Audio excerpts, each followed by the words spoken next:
last weekend, I watched this documentary about these people in Nepal that find this particular caterpillar that gets infected by a fungus, and then the fungus grows out of its head. Is very popular in China for a particular reason, right? I'm in a lift in New York City going to the airport, and the guy says he's from Nepal.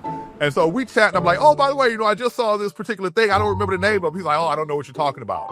And then I go, oh, yeah, it's popular in China because they use it like Viagra. He goes, oh, you're talking about da-da-da-da. Man, that stuff is strong. That is so funny. We use Cordyceps militaris in our sex chocolate. Wait a minute, our sex chocolate? We have a sex chocolate.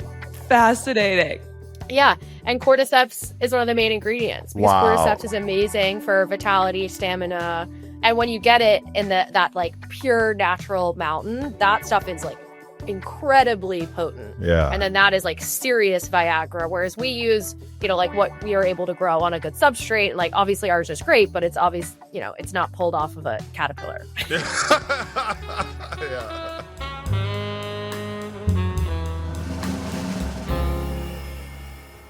Hi, Charlotte. How are you? So lovely to meet you. I'm so excited about this. This is such a cool concept for a podcast. I have 2 cats and a dog, and my cats hate my dog. Pet consciousness, I think, is really interesting. Like, how do they think? And like, what do they think about? And how do we know that? I love that. And then my other one, a couple weeks ago, my husband and I watched Tenet. Christopher Nolan movie.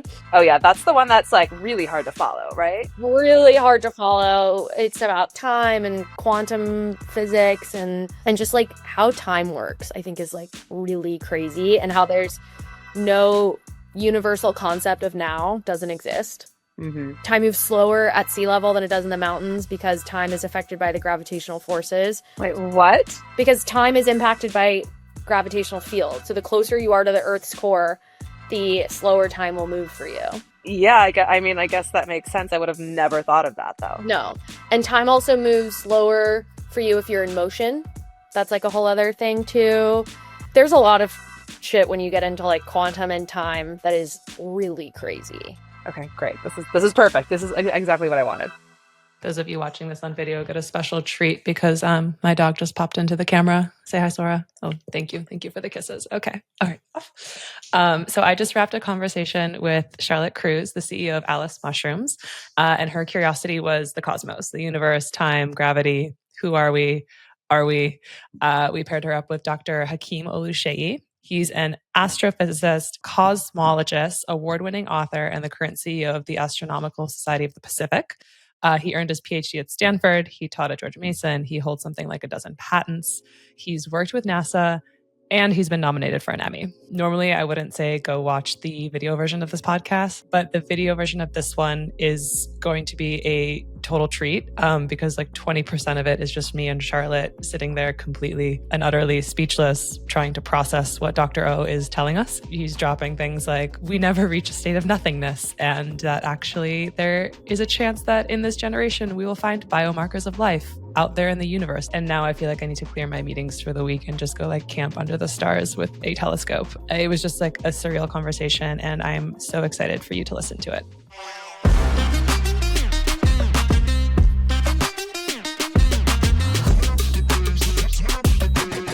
So we did a little bit of an intro already, like Charlotte, co-founder of Alice Mushrooms. We spoke and you were like, hey, I'm super interested in like time, space, gravity, the cosmos, the big questions of the universe. Yes. And I went off like for like, I think I was like gone for like 2.5 months, Charlotte. And I was like, I'm going to find you the perfect person. Like it's going to be the perfect person. And then we found Dr. O, and now we have literally the perfect person here to talk to you about the cosmos. All right. So are you a nerd in the making, or are you already fully there? I don't know. I think probably like, I wish that I would say I was fully there, but I don't feel like I know enough. Yeah, so I'm still working on accumulating the knowledge. But I've always been very, very interested in this. Like and I know you gave a TED talk on the Big Bang Theory. So I will tell you that actually the first panic attack I ever had in my life, I was in 4th grade and I couldn't fall asleep at night because I was like, what's outside the universe? Oh, wow. And what is it expanding into? And the idea of infinity hit me. And I had to go get my mom because I was like hyperventilating, being like, I don't get it. Yeah. Wow. You know, that you just, So that's where I am. you said a lot in a little bit. What really kicked it off again recently was a few months ago, my husband and I watched Tenet, and then I went on Amazon and ordered like 5 like physics for dummies books. And so that's where I've been. All right. Well, listen, I got something coming for you. So the book I just completed that I mentioned earlier, the title of it is Why Do We Exist? The 9 Realms of the Universe That Make You Possible. But your story reminds me of my similar experience. I wouldn't call it a panic attack, but I was certainly shook to my core for a while. Yeah. And it was as a child also, but it was just the notion of non-existing. I tried to imagine myself not existing. It really just opened a door that I didn't even know was there to start with. And because, you know, when you think about it, nobody cares about the time before they were born, that non-existence of your physical body. But, you know, once you're born, you're like, oh, I'm going to live eternal life after death. You know, I can't not exist. It's not on the table. Can't be. So, okay, this leads me into 2 questions that I have written down for you. Do you believe that there is no such thing as nothing? Okay, so let's start with that first word. My definition of the word believe is something that you accept as true without knowing it to be true. So what does it mean to know something is true? That means that you have confirmed it to be true. And so as a scientist, you know, that is a rigorous process that always has an uncertainty attached to it. And the uncertainty is never exactly 0. So the question is, can I conceive of nothingness? The universe tells me that the universe that we exist in is not a nothing anywhere. And here's why. Everything changed on the 4th of July, 2012. Right? I'm taking notes again. Yeah, it has nothing to do with the Mayans, right? But what happened was the Higgs boson was discovered. And the Higgs mechanism is what gives mass to elementary particles. And I hesitated there because it doesn't account for all of their mass. Most of their mass is energy, right? But here's why this is important. When we study the fundamentals of physics, what we find is that matter is composed of these elementary entities, things that we call an electron, right? Or quarks. And one thing about electrons, for example, is that there is no measurement you could ever make to distinguish one from the other. And that indistinguishability goes in to the statistics that allow us to understand how matter works. But what that tells me is that when you have that, that means that it is not the fundamental entity. So let me give you the analogy that I often make. It's like musical notes, right? A C is a C is a C, right? A B flat is a B flat. That's because the B flat, the note, isn't the real thing. The real thing is the vibrations in the air or whatever medium. The real thing is the string that's vibrating or the vocal cords that are vibrating, right? And in the same way, the electrons, our physics equations told us, aren't actually the real thing. There's something underlying. And that underlying thing we call quantum fields. Okay? So, you know, you're familiar with electric fields, magnetic fields. Well, quantum fields are different. But here's the point. When we typically think of fields, electric, magnetic, gravitational, they have a source. And that source is typically tied to matter in some way. Mm-hmm. These fundamental quantum fields are different because they just are. They're just everywhere. Every location at every time in space, they just exist. So in my mind, I'm going to have a panic attack. for most of my physicist theory, I'm thinking to myself, could that really be, or is this just a mathematical trick? Well, when we discovered the Higgs boson, the Higgs field is a field that just everywhere, and there is no way that it's tied to matter in the same way. And so that proved, is what we call a scalar quantum field. That proved that yes, these things just exist. And so we are all layers upon layers upon layers, right? So it's like you have the quantum fields doing their thing. They generate, energy in those quantum fields is what generate particles. Those particles come together to create atoms, create molecules, to create us, right? So it's just, as you go down, you never reach a state of nothingness. And you could just infinitely smaller and smaller, and it's still Higgs. When we get to the lowest level, it's these quantum fields. And there's nothing smaller than that, but string theorists try to come up with such a model. There's other physical theories that try to come up with models to explain what's maybe more fundamental. None of them have worked conclusively, right? None of them have been observed the way the Higgs particle has been observed, for example. No, okay, so you say like we made this discovery on July 4th, 2012. Like what is that? Did you observe something? Was like a math problem solved? Like what's like basically I'm like, what's your job? Like what do you mean? Well, it wasn't when I say we, I'm speaking of all of humanity, right? Got it. We collectively. We collectively. Because you never do anything by yourself anyway. So if I say, oh, I discovered this, I discovered that, it was we discovered it. And so this was a team of thousands of physicists at CERN, at the Large Hadron Collider. And what they do is they smash particles together. And the particles that are created are often unobservable. And they fall apart, though, right? They fall apart. And these things that they decay into are observable. They can calculate what the debris should be from different particles falling apart. And so when you see a particular debris signature, you have an idea of, oh, that was decay of this thing, or that was the decay of that thing. That's so cool. Right? Okay, go ahead, Charlotte. Sorry. Okay. Well, I have two questions. Yeah. So obviously, time is related to gravitational fields, and electromagnetic fields also, or just gravity? Is it? But then how does the Higgs particle, like how does this quantum field relate to time? Okay, so that's one question. And then my other question is, and the reason I ask that is because obviously like time slows down the closer you are to gravity. Does time slow down or speed up in this quantum field? Okay, then the other question is, how is the Higgs particle only in our universe? Is it outside the universe? Then this is my question about nothing is outside of our universe. Do we assume that there's this quantum field? What is out there? What are we expanding into? What is infinity? Wow. Okay, take it from there.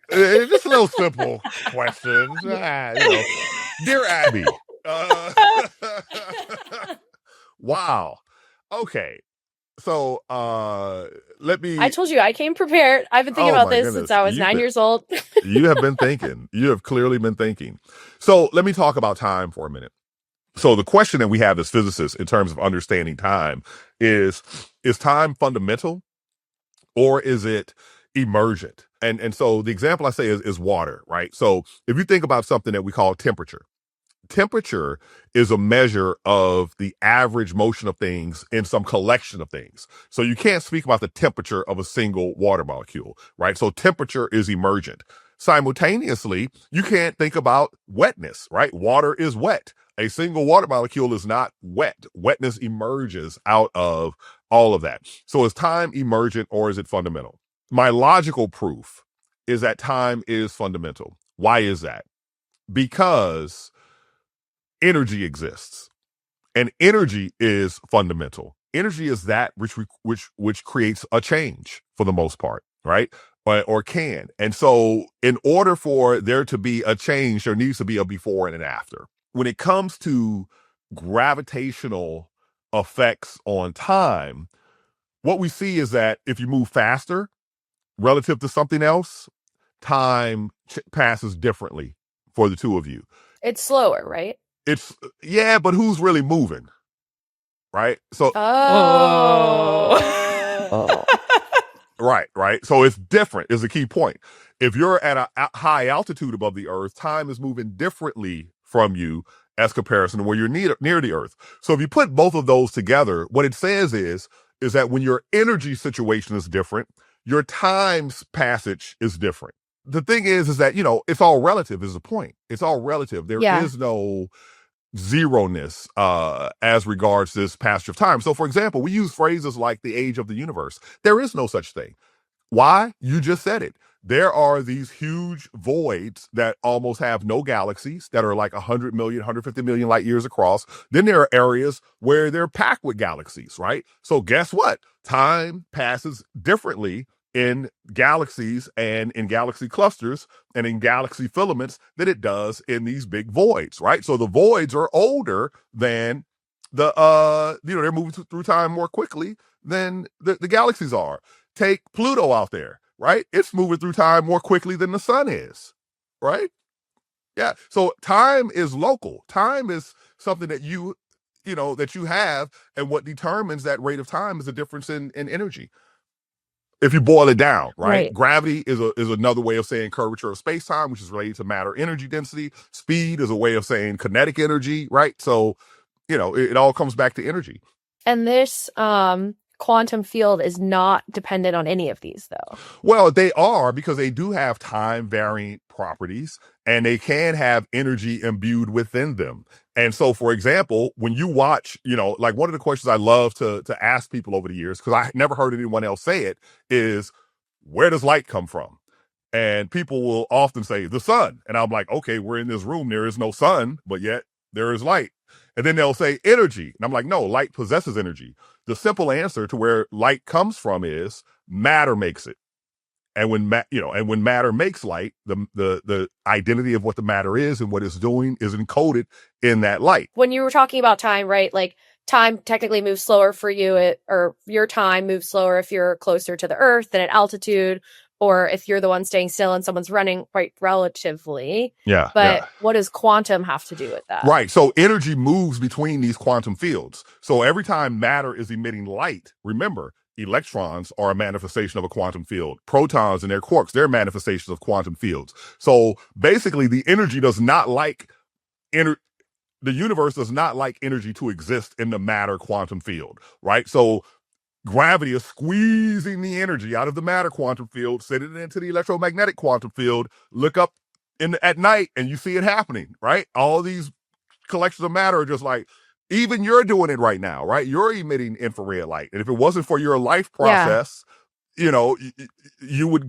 grow cold and come to equilibrium with the environment. So the quantum fields move energy around, and so they have time dependent behaviors, and they have energy embedded in them. And these energies manifest as particles. And there's also a thing called the 0 point energy, kind of like if you were looking at a still pond. It looks perfectly flat like glass, but if you look at it with a microscope, you'll see that it's seething down there at a very low level. Yeah. These quantum fields do the exact same thing, and we call those virtual particles. So everywhere in you, outside of you, everywhere, little virtual particles are popping into and out of existence all over the place, right? So there is no nothingness and there is no energylessness, because you can actually borrow energy from the nothing to create something, as long as you give it back to nothing in a fast enough time. Because matter and energy are neither created nor destroyed. Not true. They told you that, but they lied to you. Yes. They lied to us. I have so many questions rooted to this assumption, so please tell me the lie. Well, you've heard of Star Trek? Uh-huh. Yeah. How does the Starship Enterprise power itself? Well, I've never seen it. Okay, you tell me. This is blasphemy. All right. So we both have homework for tonight. We're going to go watch Star Trek. Right? They use what is known as a matter-antimatter conversion chamber. All right. So when matter meets antimatter, they annihilate. So all of that energy that's in those matter and antimatter quantum fields leave. The matter's destroyed, never to exist. Right. And it becomes light. All right. In the same way, if you go Google bubble chamber experiment, you will see this experiment where a high energy particle of light, right? So energy is related to mass via E equals mc squared. So if I take the mass of electron, it has about half of a mega electron volt of mass energy. So if I have more than 1 electron volt of mass energy, right? Two electrons worth, I can convert that energy into an actual electron and its antiparticle that we call a positron. And the bubble chamber experiment, which goes back to the early 20th century, is pictures of that process happening, right? You see that you have a magnetic field. When a charged particle moves through the bubble chamber, it leaves a trail of bubbles. What magnetic fields do to charged particles is it changes their direction of motion. So the photon comes in, that gamma ray, it does not have a charge, so it doesn't leave a trail. But when it passes next to a neutron or a proton, that is what it needs, because it's a thing of energy and momentum. It has to give some momentum to the proton or neutron. Now suddenly you have a matter antimatter particle created, and you see them spiral in opposite directions. So you get these a vertex with 2 spirals coming off of it, right? So yeah, I just showed you. I created matter and I destroyed matter right there. But from energy, right? Okay, I'll give you another example. You know, the universe is expanding, right?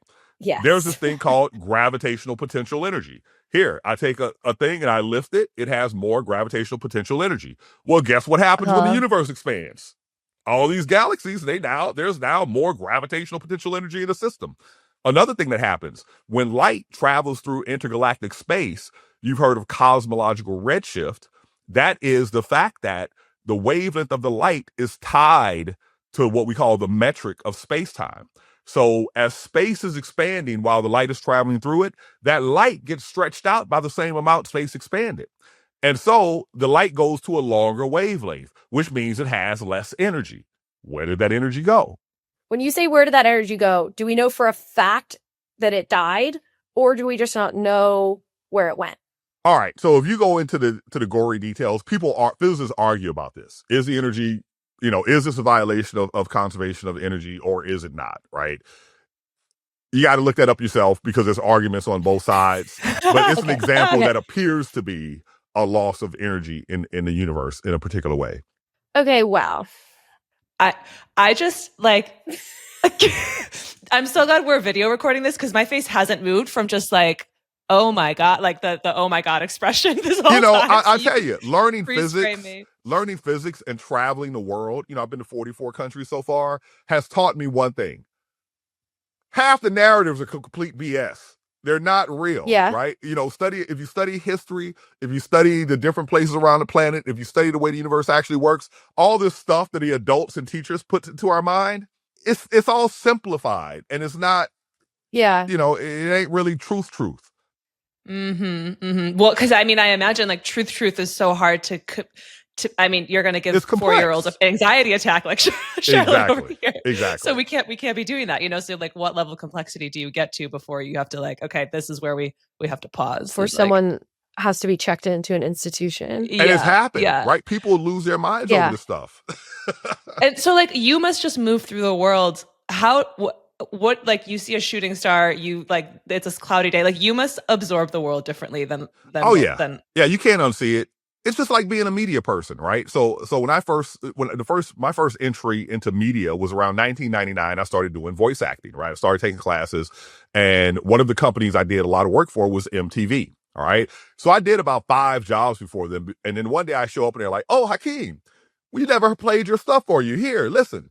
And I listened to it and I realized why I gave them 3 takes and 3 different voices, or 5 takes and 5 different voices, because they snip it together, they layer it. And suddenly when I hear music and I hear television, I can't unhear the editing, right? I know it's edited. Once I did this show, Bacon Impossible, reality cooking show, right? Competition. And once I did that show and saw what really is happening versus what shows up, now you can break these things apart. And it's the same way with the universe, right? Once you see under the hood, you can't unsee it and you see things completely differently. Part of the concept of this conversation is like you walk into a dinner party, right? And it's like the exact person who you want to talk to and like ask questions of. And you're like, I'm sorry, but I'm going to corner you for this entire dinner party and just like pick your brain about the cosmos. Like, does that happen to you? Or do you just hang out with a ton of really smart astrophysicists on the daily?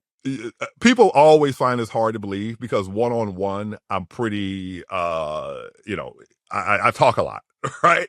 But I am the most introverted, shy dude at a party. I am like, I got my drink and I'm over there by myself, or maybe talking to one person.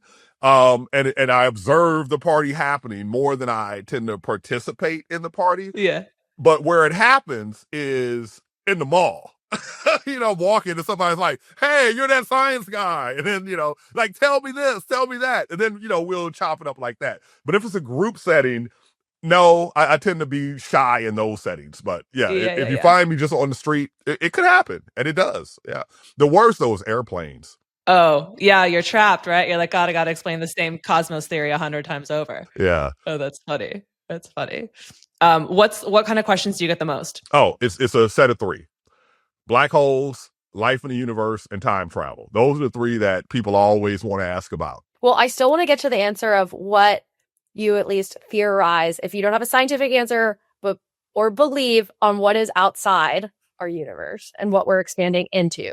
It turns out I took graduate quantum mechanics from one of the guys who is the founder of that, the current belief on that or thought on that, right? His name was Andre Linde. And so, there were these ideas about, there's observations about the nature of the universe that were kind of unexplainable. And I was like, this doesn't make sense. It shouldn't be this way. I'll give you one example. If I take two things and I put them together, over time, they will come to the same temperature. They'll reach equilibrium, right? I put ice in water, it melts. The water becomes colder, the ice becomes hotter, right? Mm-hmm. Suppose I have two things that couldn't have possibly ever been in contact throughout the history of the universe. What's the probability that they'd be at the same temperature? It's slim to none, especially after billions of years of evolution. But when we look around the universe in every direction, what we see is that the temperature changes by just a bit over a millionth of a degree, right? It's the same everywhere. As if I look as far as I can in that direction and as far as I can in that direction, that light has been traveling to me for 13.5 billion years. And based on our understanding of the universe, those two things could have never been in contact given the current rate of universal expansion. And then, some cats in Russia figured out that, and then a guy in America named Alan Guth figured out that, well, what if we're looking at sort of a second stage of the universe?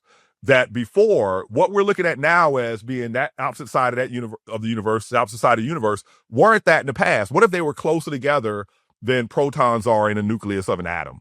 What if our entire universe was smaller than an atom, and then it suddenly rapidly expanded, and then from that point, it started expanding the way we see it expands now?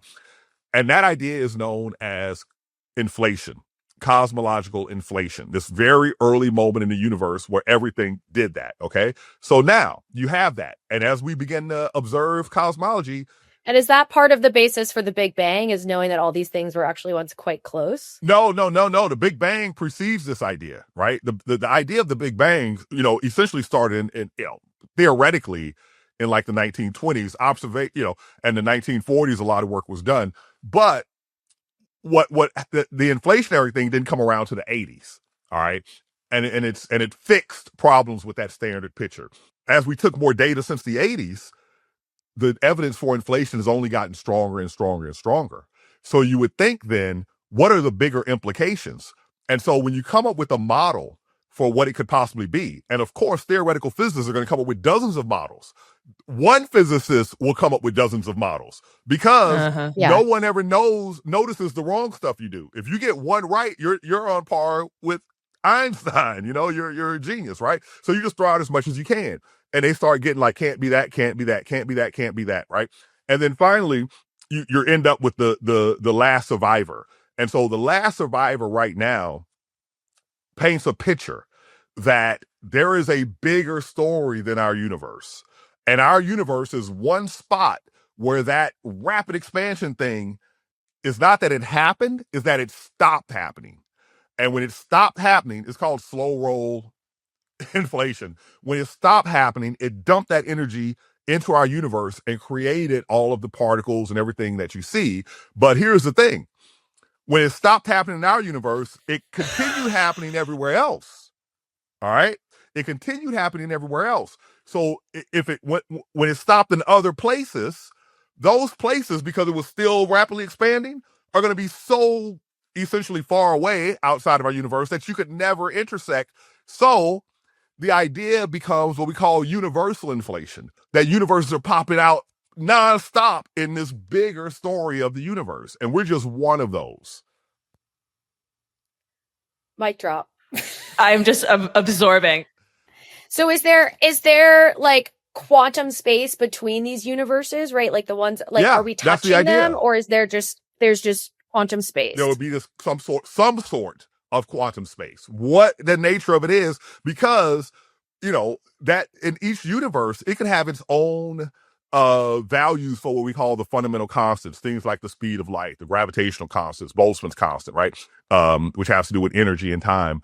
The Planck constant has to do with energy and time. Boltzmann's constant has to do with energy and temperature. It's each universe could be its own thing. So what's the story of this bigger thing that has all the potential to make all these universes beats me. I don't know. Wow. My producer's going to listen to this and be like, there's so many moments of silence where Charlotte and I are just like, what? Let me tell you something. So I'm from very humble circumstances. Neither of my parents graduated high school. I show up at Stanford University for physics class, for graduate school in physics, and I've never been embarrassed about being ignorant. Okay? So I'm sitting in these physics classes, and the professor will say something, I'll be like, did you just say? It's just like, and they'll be like, thank you. Because the other cat's sitting there like, yeah, like they knew this already. I'm like, what the hell? Oh my gosh. Okay. I have another question. This is kind of a deterring. But because of, and I know we've now learned that matter is neither created or destroyed. No, it is. No, that matter is, sorry, yeah. that is false, is what I meant. What do you think about energy fields, though, as it relates to mysticism? And this is more of a personal question from someone who is very obviously scientifically in the know. Yeah.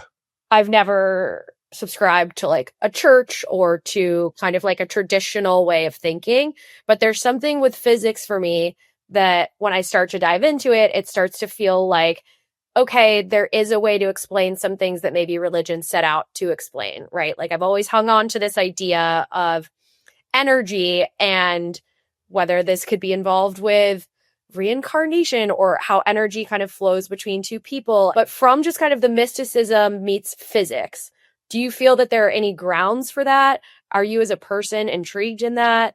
The answer is yes and yes. But let me give you a caveat. I think every explanation for what it is complete BS. Okay. But I think there's a there. And now, if I were relying solely on my education, I would say it's complete bogusness. But I'm not. Yeah. I have personal experiences, lots of them. So let me tell you one example. So I had a falling out. So my father and I, we always had a wonderful relationship. And yeah, there was an event that happened. It was New Year's Eve of either 1999 or 2000, whichever one it was. He lied to me about something, and I caught him in the lie, and it hurt me so bad. All right, and I didn't speak to him for a couple of years. Okay, and then out of nowhere, during the night, I have a dream, and he shows up twice in these two dreams. Okay, and in each instance, I was small and he was large, and he was trying to say something to me, and he couldn't speak for some reason, right? But I was trying to, what is it? And he couldn't speak to me. I was so bothered by this. At the moment I woke up, I called my sister Andrea, my older sister, who he was really close to, and I said, what's going on with Dad? And she replied, he had a stroke last night. He's in the hospital, right? Oh my gosh. What's your explanation for that?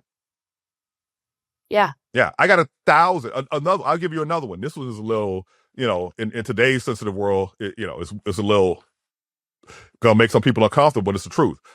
So I got married young. We divorced. I was a single dad at times, and I like to take my daughter camping. It was the summer of 2000, early 2000s, and I lived in Northern California, and I love to go up to Elk, Mendocino, right? And so I called I told my girlfriend at the time and my daughter, hey, we're going to go camping. And I chose these two places. One, we could go back to Mendocino where we had gone before and camped on the cliff, or we could go to this other place called Redwood Park or something like that, where you go to Ukiah and you go east, right? Mm-hmm. And so when I asked him that, I got this feeling. And I'm like, what is that about, right? And so every time I thought about it, I get that same feeling. So I was at work, and I was working in Silicon Valley at the time. And I remember being in my cubicle, and I was like, okay, guys, I want them to get me out of this. I don't want to tell anybody I'm having some sort of signal that's, weird. Yeah. Because, that's weird, right? And so I say to them, okay, guys, what do you think? Should we go to Elk or should we go to this other place? And they were like, the other place. And again, strong feeling. So we drive, man, we get there. It's a huge, dirt road for 20 miles once you get, on cliffs. And we get down in there, and it's a massive campsite, and virtually no one else is there, deep in the woods, right? And so there's one large group, and there's one guy, with a biker or someone with his little bitty tent on the ground type thing. And so, we set up a tent, we start roasting marshmallows or whatever. And suddenly the large group, they had music playing. They were having a good old time. I hear a man yell out, "Who turned on that N-word music? Turn that ish off. All N-words need to be dead." That's what the man yelled out, right? Oh my God. Yeah, right? And I'm like, that's fact. We're out of here, right? Oh my gosh. Yeah, right. And I've had so many instances of events of, various natures that I'm like, there is a there. But having the mind that I have, I think to myself, what is the actual physical mechanism by which this is occurring, right? I don't just fill in the blank with, okay, I'm a Christian, so I'm going to say it's this. I'm a Muslim, I'm going to say it's that. I'm a Hindu, I'm going to say it's that. Or, I just leave it open and see, if I can eventually come to some sort of answers. But I think there's a there. What's interesting about your example that you gave just now is that, you just gave two examples of very different things, right? Because with your dad having the stroke, that is some type of current communication of someone trying to reach out to you from some type of field. What you then explained was something that had to do with time. Right. Almost. Yeah. And right, like that is something like this is future. And that to me points to like time is a flat circle, right? Like what is time moving forward and backward? How can we access that? And I asked this too, like I have a very close friend who has these abilities. And at one night we were at dinner and she was with a friend of mine who she'd never met before. And this friend of mine had lost her brother a few years prior. And they were very, very close. And he was known for his laugh. My friend, who's kind of in the spirit world, has no idea about this. She actually doesn't even like to do it. It exhausts her. She prefers these things to not happen to her. Frankly. Okay. And they're at dinner and she just sees this guy standing over my friend, just laughing, and she radiating love, can tell that like this guy loves her so much and is like there with her, whatever. She leaves the dinner because she's so exhausted. She has to go home, calls her other friend and is like, I feel like I should just tell you, like, did this girl lose anyone? She's like, yeah, she lost her brother. And my friend G was like, he kept laughing and it like made my other friend spiral. Wow. Like that was his thing. He laughed. And so to me, I'm like, I know very close people who can access what seems to be some type of like separate plane. Yeah. And then my question is like, if you were to draw a line between physics somehow, like, is that electromagnetic? Like I have no idea. What would be, you have no idea. I've been thinking about this for a gazillion years. I would tell people, phenomena is funny because when, I actually met this guy in a hotel in New York once. He got a Oscar for The Crying Game. Is it Forrest Whitaker? Forrest Whitaker. Yeah. Let me tell you about how I ran into him in a hotel. So the same hotel in the same night, I ran into both him and what's the dude's name? The 10,000 Hours guy, starts with a G. Malcolm Gladwell. Yeah, same night. Oh, yeah. I ran into Wow, Malcolm what a couple of run-ins. Right. Well, I was there to speak for Morgan Stanley, so it might be something about that hotel. But I the next day I was speaking, but I go to the bathroom. I walk into Malcolm Gladwell, and then I go to the elevator, and I see this dude standing there. I'm like, I recognize him, but he was like preoccupied, thinking. We get on the elevator, and it strikes me who he is. Right. Yeah. And just as the elevator door is closing, he says, "Wait," and he wants to get off. And I can't help myself. I go, "Hey, thank you, man. I just want to let you know I love everything you've ever done." And he looks at me, he goes, "Okay." And then he leaves, right? And just as the elevator door is closing again, he sticks his hand in and stops it. And he looks me in the eye and he goes, "No, really, thank you so much." And then he walks away. Right? That's amazing. Yeah. So what was I bringing up Forrest Whitaker? What was this? Time, quantum, past we were talking about your two experiences. I forget why, but I'm loving this conversation because I think it's so interesting that so I've recorded like 5 or 6 episodes already, and one of them was dreams. So we talked to a neuroscientist who's studying dreams. I had a friend who was really interested in talking to him, and then the other one is reincarnation, Charlotte. And so like all of these like the curiosities that are coming up, I don't anticipate having overlap. Like I didn't expect to be talking about dreams in this conversation. And I love that there's just been like such significant overlap. Like the unexplainable trying to be explained has been like a theme here. Well, let me get, I realized why I brought up Forrest Whitaker, because of what he said when he won his Oscar. All right. That same girlfriend I went on a camping trip with, she woke me up. Hakeem, you can't believe what he just said, right? When he won the Oscar, he said something like, I want to thank my ancestors for always whispering in my ears, right? I had never heard that phrase before in my life. But when I was young, I started making all these scientific discoveries. And some of them, the answer to the discovery came into my mind the day I heard the problem. So there's no way that I could have just, I hadn't studied it yet. You got to put in work to get to these answers. And so I would tell my friends, I was like, I'm a complete fraud because, what's happening is the ancestors just whispering the answers in my ears. And I would tell people that all the time, because they tell me I'm smart. And I'm like, I'm from the deep South and, you have self-deprecating humor and you try to be humble. So I was like, oh, it's not me. The ancestors just whisper the answers in my ears. And then this dude comes along and, he says the exact same thing, Forrest Whitaker. So anyway, that's very cool. I think there is a there, and I don't know what that there is. I love that line. I want to thank my ancestors for whispering in my ears. That's incredible. I just had an experience where I was helping a friend move, and everyone was hanging out in the backyard, and I had left. It was like, okay, it's time for me to leave, and I go to get in my car, and I think I have this like instinct, get back to the house, like go back to the house. And I was like, I'm not going to go back to the house. Like, talking to myself, basically. Turn on the engine, get so far as like putting my car in drive. And I look down to plug my phone in and my phone charger's in the house. And I was like, oh, okay, that's like a reasonable reason for my instinct to tell me to go back in the house. I go back in the house. Everyone is in the backyard. I'm like, okay, I'm just coming in and get my charger. I open the door to go inside. And the candle on the dresser had broken, exploded, and was starting to light the cabinet on fire. Wow. Nobody would have seen it because everybody was in the yard. So I came in and I'm like, guys, and I like grab a towel, put it out, everything is fine. But she said, she's like, if you had not come back, for sure, like this house would have burned down. So anyway, that was a detour, a total detour. I know. There's something like the physics of like intuition and kind of nonverbal communication, I think, is fascinating. And I think like being open to it. I don't know, something about Los Angeles and the West Coast. I don't know if you experienced this when you were living on the West Coast here. It's like, woo, everyone's like, talking to some higher beings, or there's mushrooms or MDMA or tarot or psychics. But it is true. You move here and like suddenly you're more open to it. And it does feel like things happen, or as soon as like those channels open, it seems it's, I don't know, fascinating. Anyway, I know we're close to time. So Charlotte, like do you have any more questions that, we could answer about time, space, infinity in 5 or 10 minutes?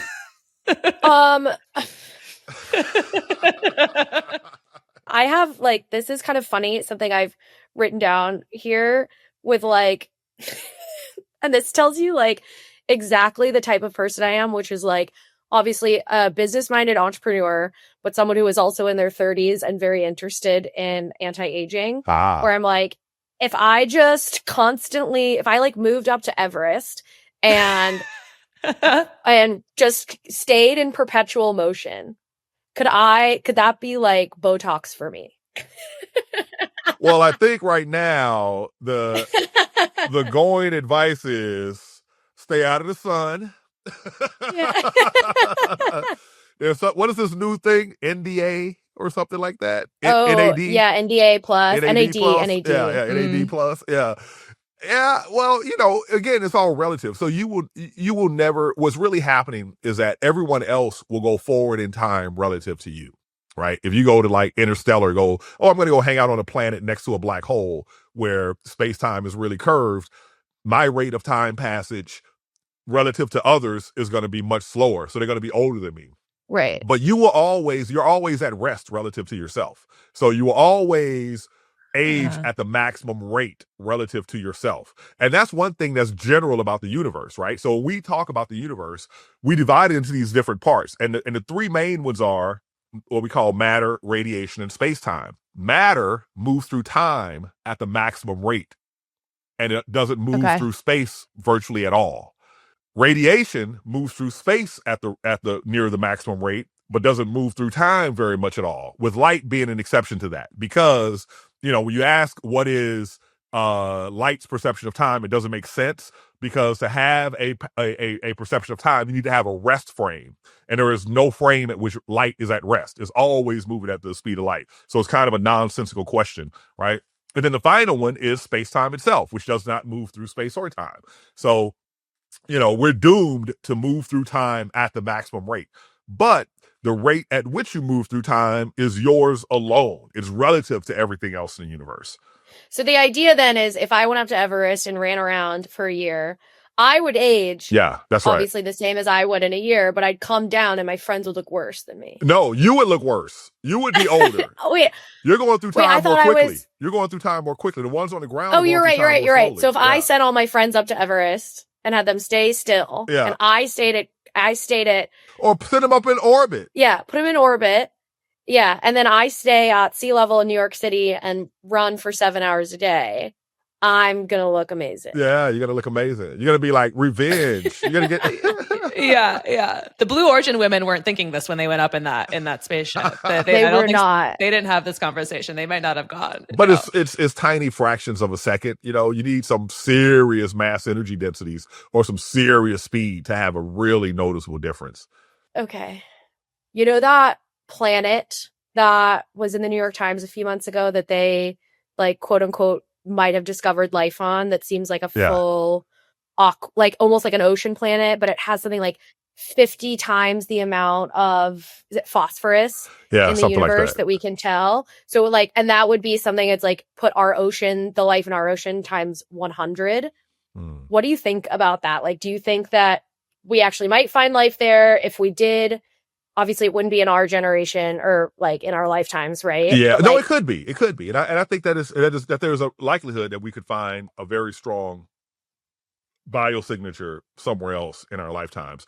But this particular study there's sufficient bias and the data is sufficiently not conclusive that it's a wait and see more type of situation. Got it. Yeah.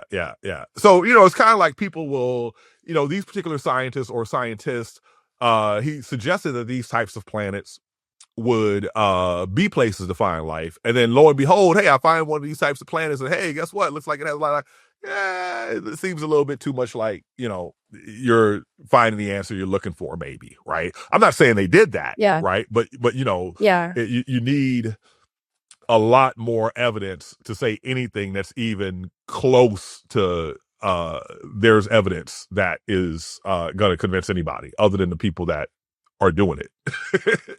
It's just not there. It's just not there yet. But I think, the evidence of life on Earth is so early that it suggests to me that simple life, if you have liquids, which if you look at our solar system, it is not well known, so I think about two types of objects. There are objects that are big enough to be gravitationally rounded. And then there's, and so those are, the moons and the planets. There's 38 such objects in our solar system. 10 of them have oceans, but they're not on the surface, right? They're subsurface. But not only that, you could have like a comet that has radioactive elements inside of it. Comets are mostly ice, right? And those radioactive elements melt that ice and you get liquids in there and you have a pocket in which you could do the type of chemistry that leads to life. And what's even really convincing is a NASA sent an experiment called OSIRIS-REx to this asteroid called Bennu.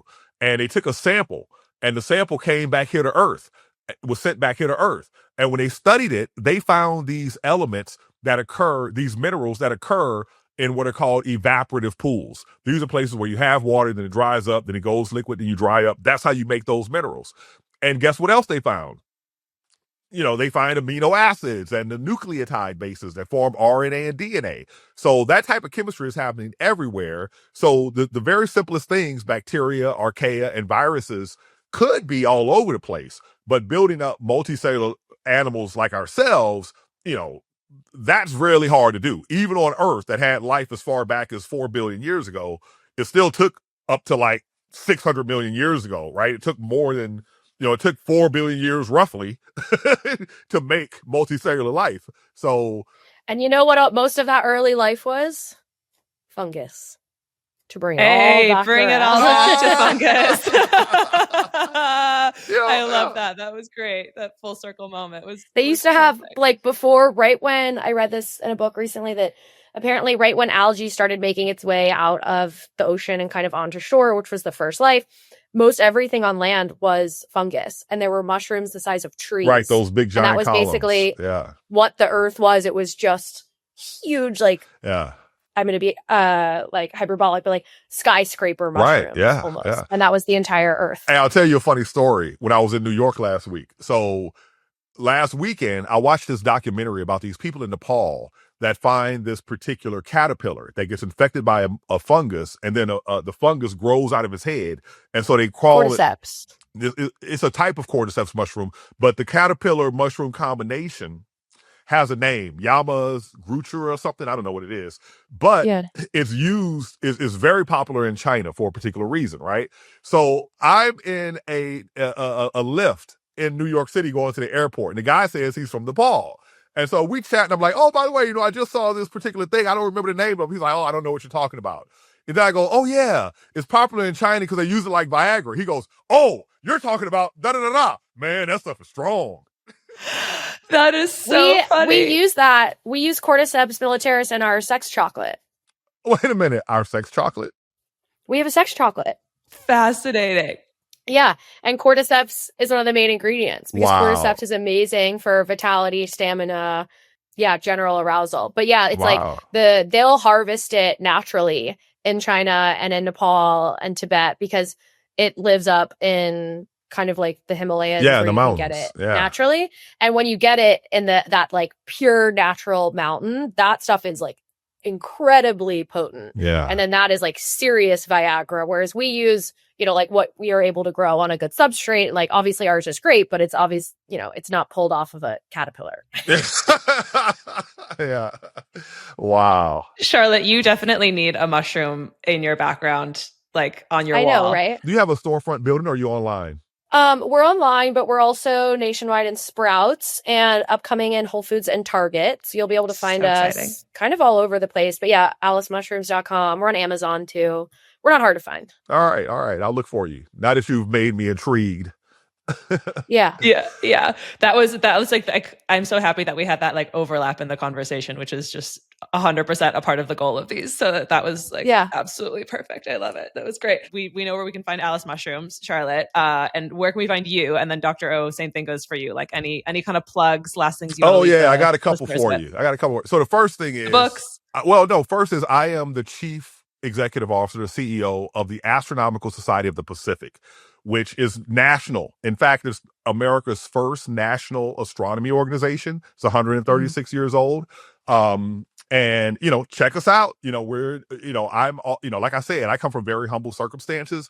And once I stepped into Stanford University and saw the difference in education from what I experienced, I was moved to do something about it. And so I'm about uplifting the world through science literacy and improving people's lives because, the STEM economy is massive. So if you want to support that effort, you can check us out at astrosociety.org.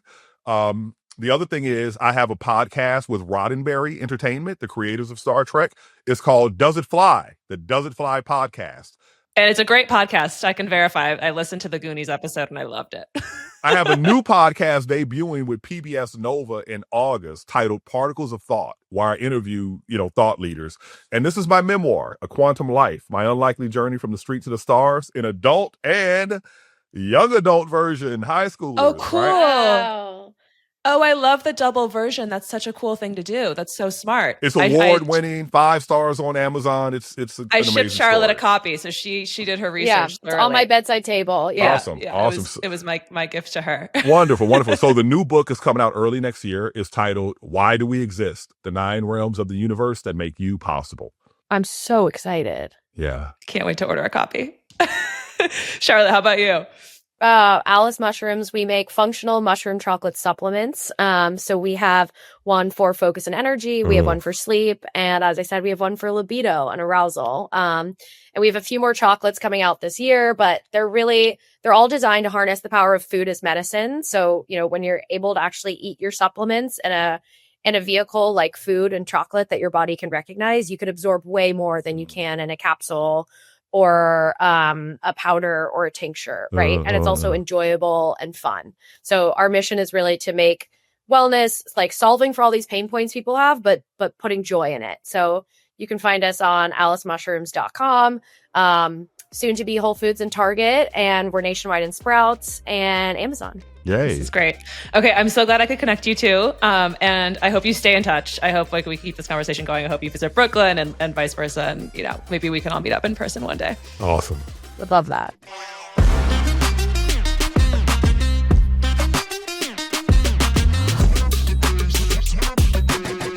When I started this podcast, someone asked me a really great question. He said, would you still do this even if nobody listened to it? And my answer was like, yes, unequivocally, absolutely no questions. I would do this even if not a single soul listened to this podcast. This project has been such a joy for me. I look forward to recording every episode, to doing the research, to bringing together two people who just like wouldn't otherwise meet. It's been just something really, really special. If you did enjoy listening and you do want to share it, that would just be an added bonus. Give it a follow, like, share, drop your comments and questions, review. We are Smart People Get Curious everywhere, Instagram, YouTube, you name it. If you have someone you'd like to see on the show, please let me know. If you have a topic you want to suggest for one of our guests, please let me know. In the meantime, stay curious. Big thanks to Cameron, my amazing producer, Ruby Western, for the incredible design, and not just to the guests who join us every week, but also to their amazing EAs, executive assistants on all sides, scheduling and coordinating this podcast across multiple time zones with multiple people is no small feat. So super grateful to you.